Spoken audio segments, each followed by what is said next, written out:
Welcome back to the my new video, guys, my YouTube channel. Today friends, we are going to talk about how can we disable gesture navigation in an Infinix phone.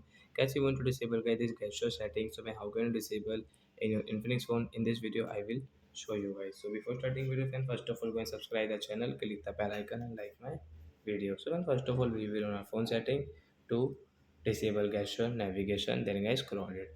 Friends, you can see this type of setting. Friends, click on guys your system setting, guys, tap here. Then guys click on guys your system navigation setting. Friends, you can see gesture navigation setting. So friends, you want to disable your gesture navigation setting, so guys click on this three button navigation setting.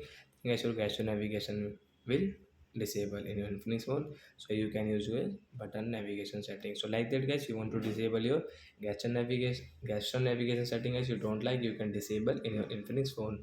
So that's it guys, thanks for watching the video guys. We will meet on next video guys with new topic. Before going guys, please go and like the video, subscribe the channel. Bye bye friends. And guys, sorry for this sound guys, ignore this sound volume. Bye friends.